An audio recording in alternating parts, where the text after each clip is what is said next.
this video, we're going to code it to where this red box will be able to move around whenever we press the W, A, S, or D keys on our keyboard. So to start with, make sure that you have this code here. You can copy it down. This is just a basic Pygame window project where I've added a pygame.rect variable, box1, and a color variable. And using those, I'm drawing a rectangle on the screen with this line of code here. But make sure you've watched our video on drawing shapes in Pygame so that makes more sense. So we need to know which keys that the user has pressed or not so that we can tell where we need to move the box. So we need to get a list of all the keys and all their key states. That means if it's pressed or not. And Pygame makes this easy.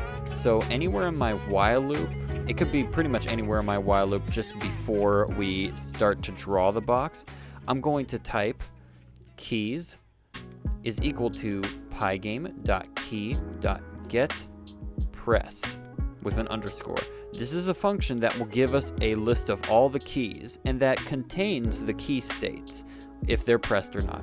And now we can just use if statements to process the keys. I can type if keys brackets pygame.kd. This is pygame.kd is the special code that refers to the D key.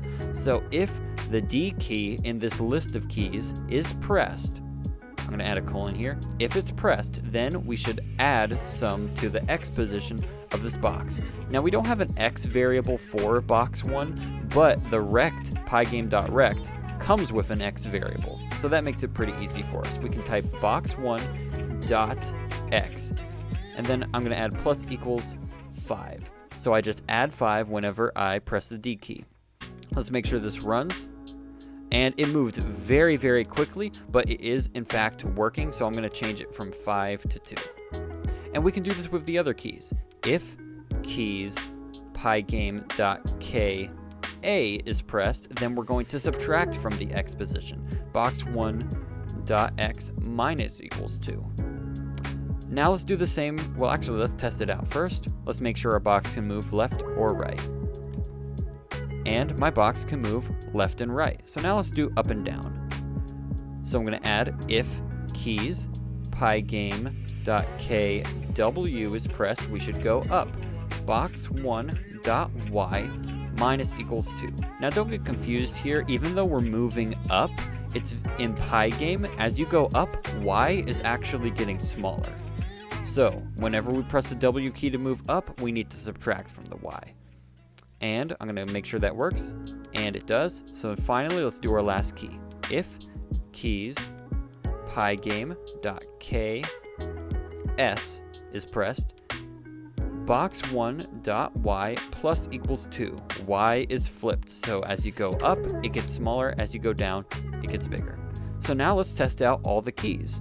So make sure if it's not working, make sure you have the input grabbed for the window. Just click on the window itself and you should be able to move your box wherever you would like. And so that's keyboard input for you, and that's very important for making video games because you need your player to be able to move left or right based off of your keys.